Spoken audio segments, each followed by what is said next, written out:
también muy clara. Me dice, hijo, no es la manera de hacer guerra espiritual, porque yo a mis enviados es importante que entiendas y les enseñes que la mejor forma de hacer guerra espiritual frente a lo que este mundo manifiesta, y déjame decirte de que esto es principio de dolores.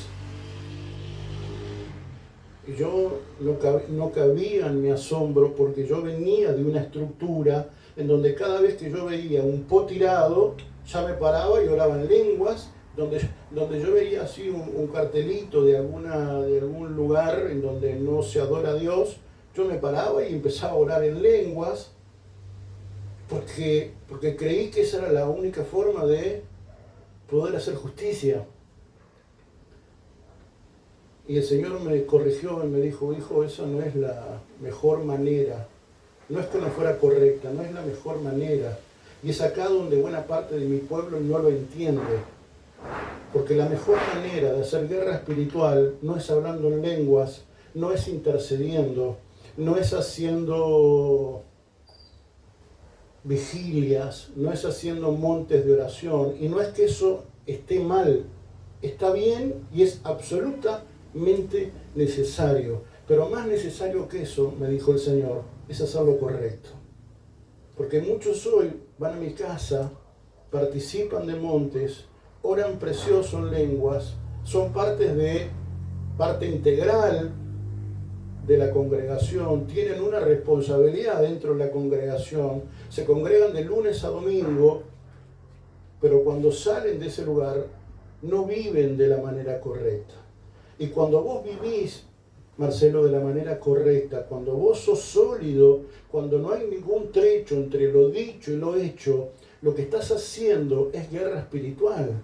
Y hoy en buena parte de mi comunidad, en buena parte de mi pueblo, hay gente que tiene un precioso corazón, que tiene muchas actividades, que participa de muchas actividades, pero cuando sale de allí, o incluso estando allí, no accionan de la manera correcta, porque son invadidos por el miedo, porque son conducidos por el ego, porque son conducidos por la soberbia, porque son conducidos por el enojo, porque son conducidos por un abanico de pasiones humanas.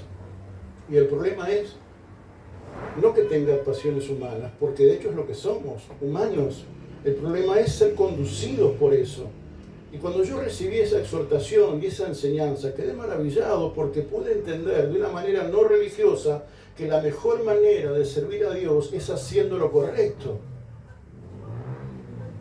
Y quiero ser enfático en esto. No estoy diciendo que no haya que hacer ayuno, no estoy diciendo que no haya que hacer vigilia, no estoy diciendo nada de eso. Eso es una reverenda estupidez. Hay que manifestar cada una de esas prácticas, pero hay una que debe de ser primero, y es la de vivir una vida transparente, desnuda ante Dios,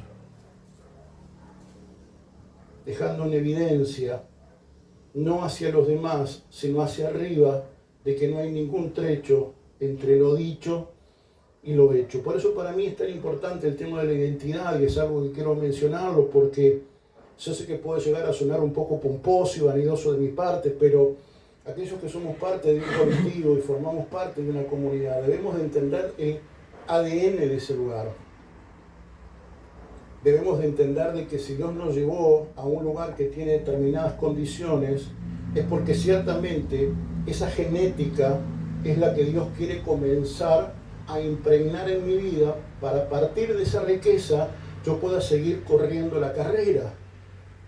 Y yo a veces me doy cuenta de que la comunidad de Jesucristo no entiende cuál es la dinámica del lugar al que va, y por no entender la dinámica, es como que a veces, esto es como cuando vos de repente vas a una casa que se maneja por determinadas costumbres, normas, y de repente vos vas a una casa y querés hacer las cosas a tu manera.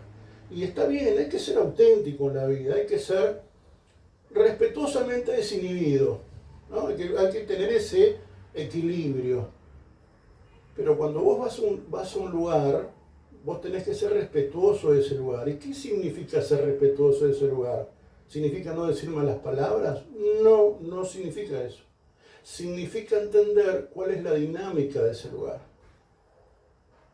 A veces, sin querer queriendo, entramos en una casa en donde digo un disparate o no lo sé. resulta que van a cenar y se le sirve primero al esposo, al padre de familia, o el abuelo, o si está vivo, el bisabuelo. ¿Por qué? Porque es la norma de la casa y todo el mundo chito. ¿Está mal? Y no sé, pero es la forma. ¿Quién soy yo para decir que está mal? A mí me podrá gustar, no me podrá gustar, podré ir, dejaré de ir, pero es la forma. Y cada vez que uno forma parte de un colectivo, pero no porque uno quiere, sino porque uno asume de que Dios lo llevó, uno tiene que entender de que en ese lugar hay una particularidad que Dios quiere impregnar en mi vida. Y es acá donde, insisto, que puede llegar a sonar un poco pomposo y vanidoso, pero yo debo decir con honestidad que esta muy humilde morada tiene un enorme significado con el liderazgo de la Iglesia de Jesucristo. Y esto para mí es importante que ustedes lo puedan visualizar, porque para mí es importante que ustedes, aunque ya lo saben, me parece importante al menos volvérselos a decir, no como yo los veo, sino como Dios los ve, y los ve como líderes. Y un líder es un hombre y una mujer que tiene capaz de afectar hacia afuera, de afectar a los demás. Por lo tanto, si esta casa tiene un enorme llamado en una construcción de un liderazgo sano, de un liderazgo bien entendido, insisto, pido perdón si suena vanidoso, si suena pedante, pero yo estoy cansado de decirle gregre a las cosas, quiero llamar a las cosas Gregorio, y si se sume el que se sume, y el que no se sume, el que no se sume. Bendito sea el nombre de Jehová, Jehová dio, Jehová quitó, y listo el pollo. Y entiendo de que esta muy humilde morada tiene un enorme significado y tiene un enorme poder de alcance, al menos es la visión que Dios me dio, de poder formar líderes conforme al corazón de Dios. Por eso venimos hablando acerca de la desnudez y conceptos que pueden llegar a sonar tontos para algunos, pero para mí es sumamente importante porque este tipo de pequeñas, grandes cosas son las que van haciendo de nosotros líderes efectivos, que es en definitiva lo que a mí me preocupa y me ocupa. Está claro que el crecimiento lo da Dios, sí, obviamente que lo da Dios, pero yo estoy convencido de que el crecimiento que Dios da es conforme siempre a mi nivel de obediencia.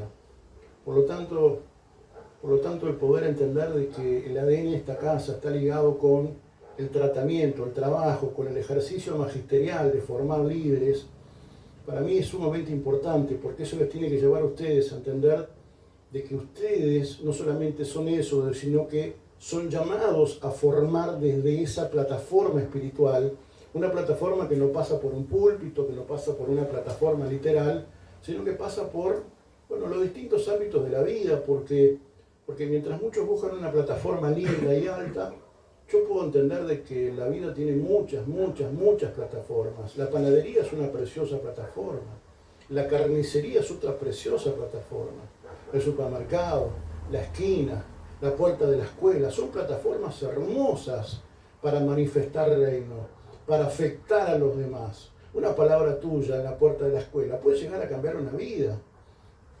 Una palabra de parte de Dios dada a una vecina, un vecino en la carnicería, puede llegar a cambiar una familia, transformar una familia. Entonces, la verdad que yo estoy un poco cansado de los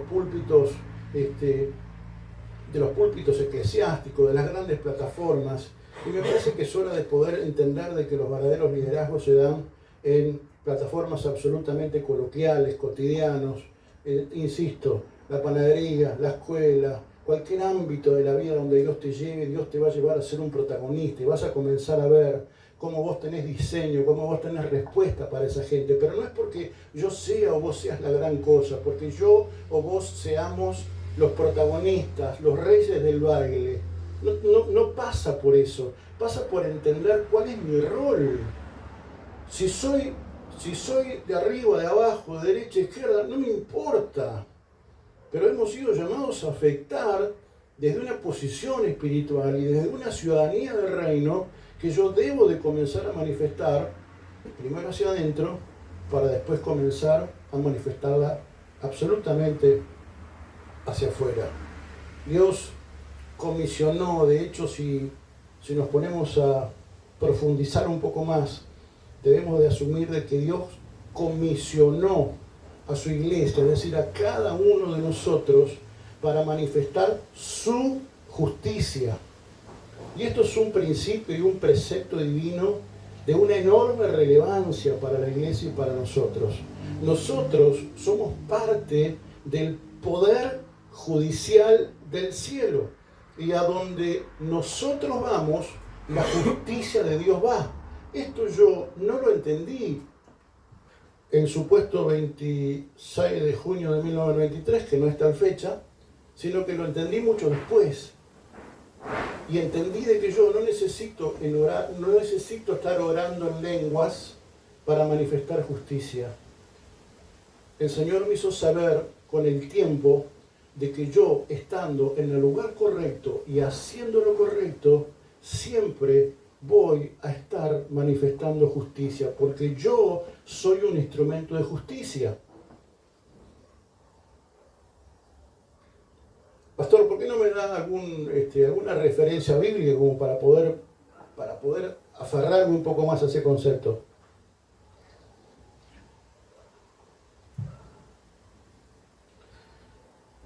El amigo Lot fue una figura referencial en este sentido. Si bien Lot, por eso los Lot de la vida, por más familiares que sean, no nos pueden acompañar. Porque cuando vos observás a Lot en el tiempo, te das cuenta de que los Lot de la vida siempre van a ir en dirección de Sodoma y Gomorra.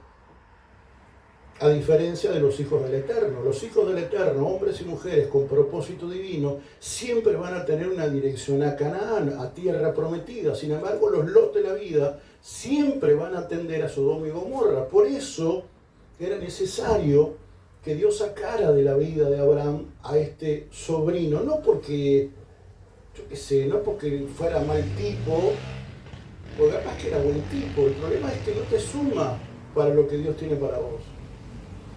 Capaz que es mucho mejor que yo en muchos aspectos, pero no se trata de ser mejor en muchos aspectos, se trata de entender cuál es mi dirección e ir en pos de ella.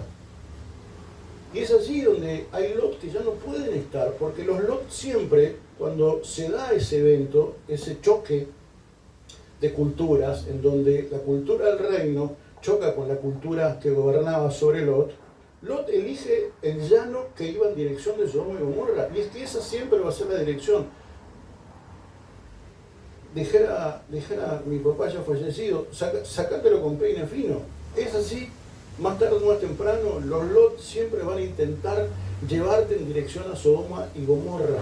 Por eso tenía que ser arrancado, porque es un gen que lo que va a provocar en tu vida es el desarraigo de lo divino, es el desarraigo del propósito de Dios. Y por más arraigo que tenga en mi vida, es un elemento que yo debo de tomar la decisión de dejarlo, porque si no en algún momento me va a arrastrar, me va a seducir a tomar una dirección que no es la correcta.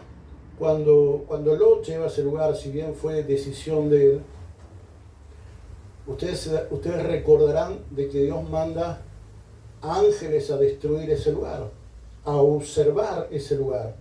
Pero el juicio de Dios no se podía manifestar hasta que ese hombre, a quien Dios amaba mucho, no lo sacara de ese lugar. Entonces comenzamos a ver cómo en nosotros hay una expresión de juicio de parte de Dios, en donde Dios o lo provoca o lo detiene, pero en definitiva nosotros no dejamos de ser el fiel de la balanza para que este mundo pueda sufrir el juicio de Dios, que no es ni más ni menos que volver todo y todas las cosas a su diseño original. De hecho, el gran conflicto de este sistema llamado mundo está ligado a volver todo al diseño original. Cuando Cristo murió, evidentemente la piedra preciosa más importante de esa corona somos nosotros. Pero nosotros no somos el resultado completo del accionar de Cristo. Cristo, en su sacrificio, vino a reconciliar todas las cosas, incluidos nosotros. Entonces, ese es el gran paradigma que había este mundo, que no lo va a arreglar hasta el advenimiento de nuestro Mesías, porque este mundo no tiene ninguna solución. Es un bucle que se va a seguir repitiendo a lo largo de la historia hasta que venga Cristo. ¿Por qué? Porque este sistema no tiene las llaves para poder solucionar el verdadero problema. Ahora, entonces, varón, Cristo dejó a la deriva al mundo.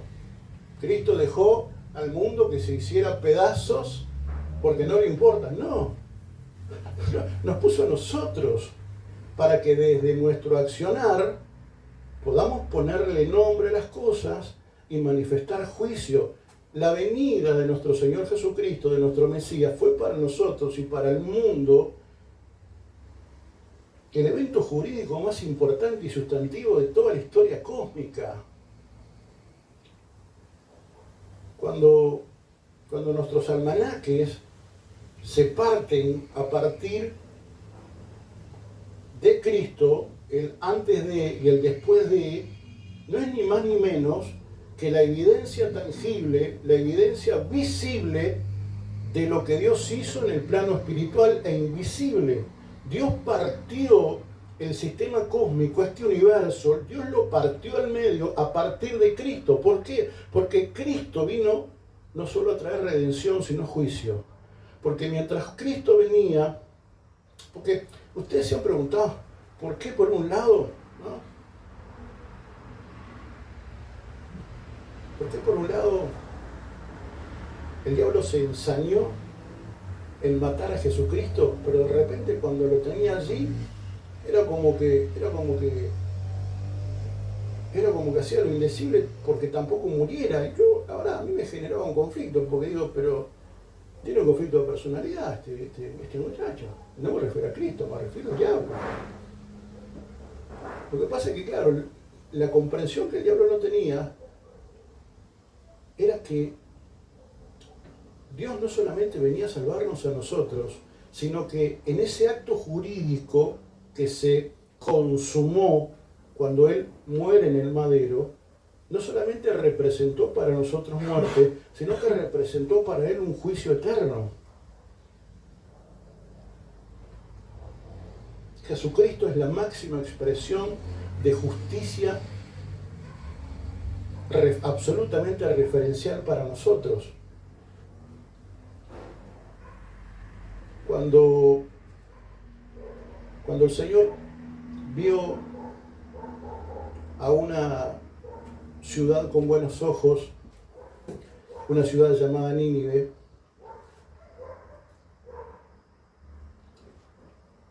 más allá del nivel de iniquidad y de desobediencia y de desorden que manifestaba, el Señor vio con buenos ojos el corazón de esa nación y decidió salvarla.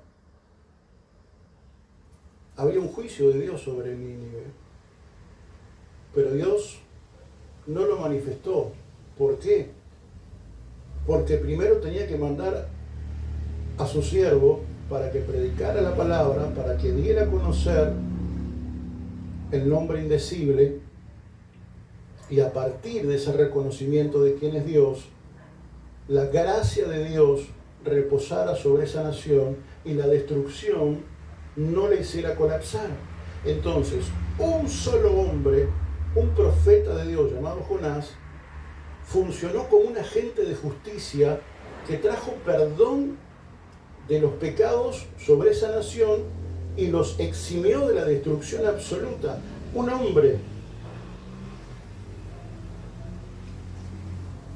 Ahora, me parece importante que podamos entender de que ese hombre o mujer podemos ser perfectamente cualquiera de nosotros, porque de hecho ese sistema jurídico no ha cambiado. De hecho, nosotros somos ese agente jurídico, ese oficial que debe de transitar por las calles de la vida para ir ejerciendo justicia a partir de sus actos. ¿Cuál es el grave problema al que hoy nos enfrentamos? Con un liderazgo que no tiene ni idea de esto. Y si lo tiene, no lo manifiesta, porque vive una apariencia adentro, pero a la hora y oran en lengua, se hacen altares de intercesión, y todo bárbaro, pero de repente cuando salen tienen una vida absolutamente desordenada. Entonces, ¿qué autoridad vos podés? ¿Cómo vos vas a cambiar una sociedad desde una posición caída?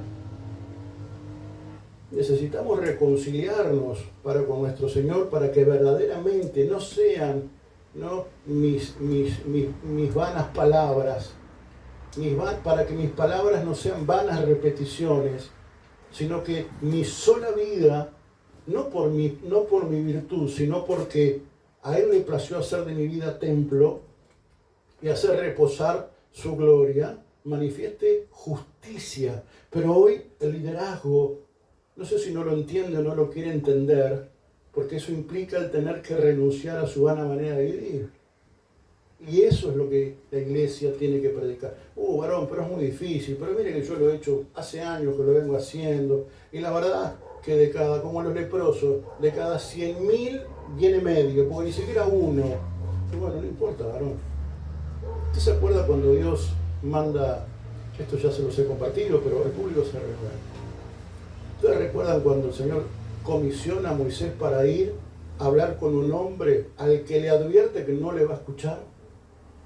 ¿Recuerdan cuando el Señor comisiona a Moisés y le dice: Moisés, quiero que vayas y le digas a Faraón que deje ir a mi pueblo? ¿No? Yo me lo imagino así. Pasa que yo tengo una frondosa imaginación. Y me imagino a un Moisés, ¿no?, escuchar, luego de argumentar, ¿no?, luego de dar muchos pelos, ir en dirección de Egipto pateando piedritas, porque claramente no le queda otra cosa. Y de repente, cuando más o menos Moisés estaba convenciendo de cuál era su comisión, de repente Dios lo llama así, ya estaba el hijo. Ya se estaba yendo. Casi que estaba respondiendo en obediencia. Y de repente Dios lo llama y dice: pero pará, escúchame, necesito decirte algo más, para que te termines de convencer, Moisés. No te va a escuchar.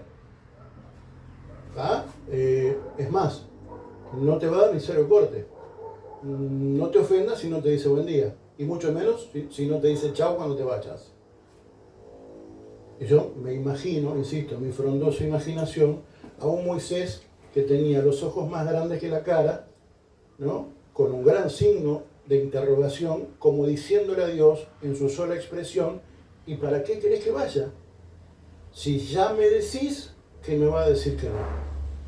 Yo le hice esa pregunta a Dios y el Señor me contestó. ¿Y saben cuál fue la respuesta de nuestro Dios? Hijo, vos sos responsable de hacer lo que tenés que hacer, pero yo soy responsable del resultado. Vos sos responsable de hacer lo que vos tenés que hacer.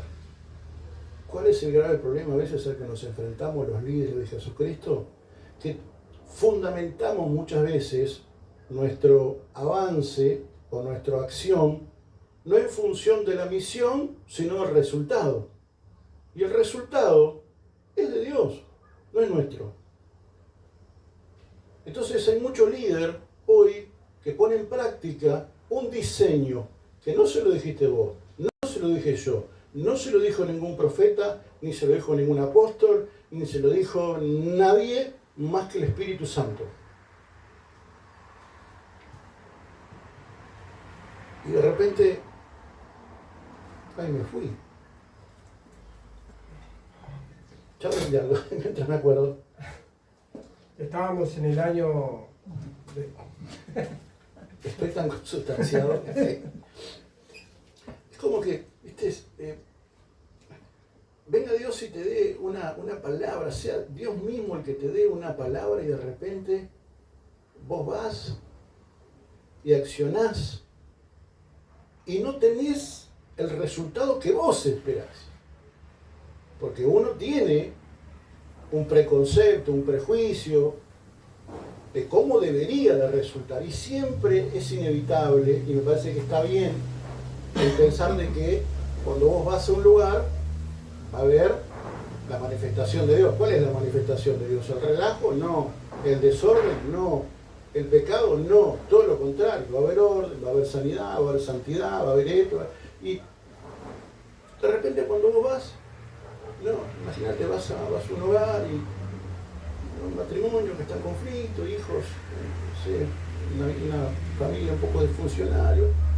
Vas y predicas el Evangelio y bárbaro, vas, sembraste la palabra, todo lindo, fueron muy protocolares, y vas a la otra semana y bueno, el tipo sigue tomando, la mujer es ludópata, vamos a plantear un escenario bien lúgubre, es ludópata, el gurí, bueno, anda en mala junta. Digo, sí, pero escúchame, no hubo ningún resultado. No el que vos esperabas. No el que tu prejuicio, tu preconcepto, tu intelecto, tus emociones están esperando. Pero no dejes de ir, porque no ves la respuesta que vos querés ver. Y es acá donde muchos líderes quedan. Porque no ven lo que ellos quieren ver, piensan que Dios no está. Y de repente nos encontramos en las Escrituras, cuando la propia Escritura dice, muchachos, orad en todo tiempo.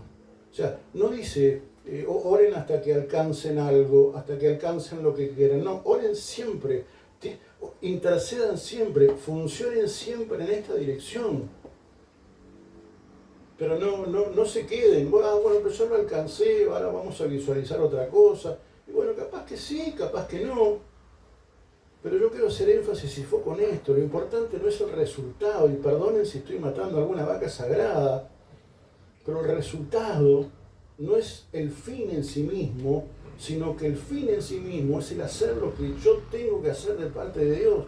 Y esto, insisto, yo sé que puede llegar a ser un poco aburrido, pero es mortalmente peligroso, porque yo te animo a hacer un repaso en toda la experiencia que has tenido a lo largo de todos estos años. ¿Cuántos líderes han quedado por no tener el resultado que ellos esperaban ver, o comenzaron a disociarse del camino que Dios tenía para sus vidas porque no tenían el resultado que ellos querían ver? Y bueno, como no vi la mano de Dios, capaz que es por acá. Y de repente Dios te dice, no, seguí derecho. Pero no hay nada. Seguí derecho. Pero no hay un vaso de agua, no hay una palmera con un poquito de sombra. Seguí derecho. ¿No? ¿Te imaginas un Abraham que Dios le llama padre de multitudes y el tipo no agarraba viaje y la mujer estéril? Suena a veces un poco gracioso. Y yo sé que todos intelectualmente lo tenemos muy claro, pero yo me doy cuenta que a la hora de vivenciarlo es muy complejo. Es muy complejo. Y no sabemos administrarlo. Decíamos entonces de que nosotros somos instrumentos de justicia.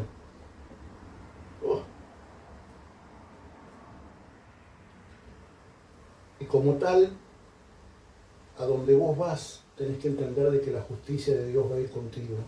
Y se va a manifestar a partir de vos. Lo que pase es arena de otro costal. Porque capaz que o se pudre todo, hablando mal y pronto, o las cosas se solucionan. Algo va a pasar. ¿Por qué? Porque su instrumento de justicia está allí. Y a donde vos vas, la naturaleza de Dios, que es el ser justo, se manifiesta.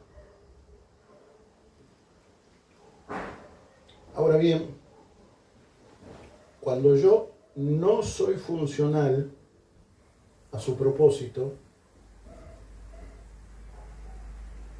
Dios tiene una sola alternativa: es correrme y hacerlo Él. Y esto es algo que venimos hablando ya hace un tiempo importante, porque de hecho todo esto, esta suerte de cuarta prédica, tiene mucho que ver con el texto de Primera de Samuel, el capítulo, bueno, estamos ahora abrevando el capítulo 6, pero hemos comenzado en el primer libro de Samuel, en el capítulo 1, desde aquel tiempo donde Ana, que era estéril, no podía dar a luz, y allí aparece Samuel, y comenzamos a ver cómo Elí era un sacerdocio corrupto, permisivo, alguien que no corrigió a tiempo a sus hijos. Y es más, que cuando vino la corrección de Dios, cuando Dios le hace saber por medio de Samuel, no le importó, dijo, bueno, está, Jehová sabe lo que hace, que Jehová haga lo que solo él sabe hacer y puede hacer. O sea, es como que entró una suerte de dejadez, ¿verdad? El problema es que ese liderazgo, un liderazgo corrupto, un liderazgo obsoleto, terminó en su momento no solamente con la muerte de esos dos también funcionarios o sacerdotes, yo te diría que entrecomillado y en minúscula, y Elí termina muerto pegando en la nuca. Allí estuvimos viendo cómo la nuca representa la cerviz y cómo muchas veces la Escritura habla de nosotros como un pueblo de dura cerviz.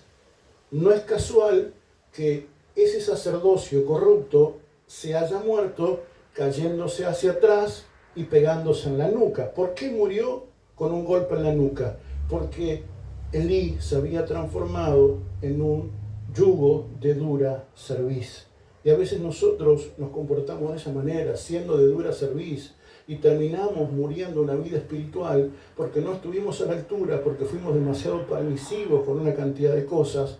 Y uno debe de entender que la justicia de Dios no se va a detener por mi linda cara, va a seguir funcionando porque debe de seguir siendo ejercida. Eso sí, si yo no la cumplo, alguien más la va a hacer o lo va a hacer él mismo. ¿Por qué digo esto? Y avanzo lo más rápido que pueda, porque el pueblo de Dios en su familiaridad, Israel, en esa lucha que se da hasta el día de hoy no vamos a llegar, seguramente la semana que viene avancemos un poco más, pero esa misma lucha que se dio en aquel contexto entre israelitas y filisteos es la misma lucha que se está dando hoy en el Medio Oriente, porque hoy hay dos principados que están peleando y batallando en esa región del planeta Tierra, y es una guerra que evidentemente más tarde o más temprano va a tener algún hilo de conexión con nuestras vidas. Cuando los israelitas toman el arca de la alianza, esos lo toman como una suerte de estampita, ¿verdad? Y la llevan al campo de batalla pensando que el símbolo del arca de la alianza iba a significar para ellos una victoria, sin importar la moralidad con la que peleaban, sin importar la forma en la que peleaban, porque así como uno camina en la vida, uno pelea. Y por más de que vos vayas a la lucha y vayas vestido de uniforme y le saques filo a tu cuchillo y limpies el arma de tu vida y vayas con lo que vayas, no se trata de violencia, se trata de moralidad. Se trata de cómo peleo, cómo vivo, peleo. No importa qué tan lindo te vistas, no importa qué tan bien te veas, no importa lo precioso del uniforme, yo peleo como vivo. Si vivo mal, mi pelea va a ser ineficiente, va a ser ineficaz y lo único que voy a tener es una derrota inevitable. ¿Por qué? Porque, insisto, no importa el uniforme, lo que importa es cómo vivo. Porque la vida es práctica. No es un raca-tarraca. ¿Vos te imaginás, no? Los pentecostales en aquel entonces, ¿cómo iríamos? ¿No? Posiciónense mentalmente en ese escenario. Nosotros pentecostales a ultranza. Estaríamos todos así, ¿no? Con la Biblia, por supuesto, unidos, tendríamos gente orando atrás, los ancianos orando atrás, nosotros con la Biblia en la mano, y vamos todos así en la mano diciendo, teatro te reprendo. Bueno, claramente ellos no iban así, al menos no físicamente, pero sí iban así físicamente. ¿Por qué? Porque eran religiosos. Eran religiosos.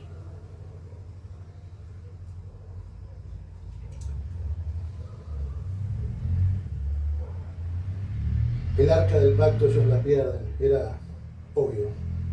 Cualquiera más o menos con un poco de lucidez espiritual podía entender de que la presencia la iban a perder. Porque cuando vos no cuidás la presencia, la terminás perdiendo. Varón, ¿cómo va a decir eso? Bueno, es una cuestión de gravedad espiritual. Esos pierden el arca. aunque en realidad si hilamos muy fino. Los filisteos le roban el arca, pero si hilamos fino, en realidad los israelitas la perdieron. No es que los filisteos se la hayan arrancado por la fuerza. La inmoralidad en la que vivían, la religiosidad en la que vivían, llegó a que Dios dijera, yo con este pueblo no quiero estar. Pero como soy un Dios de juicio,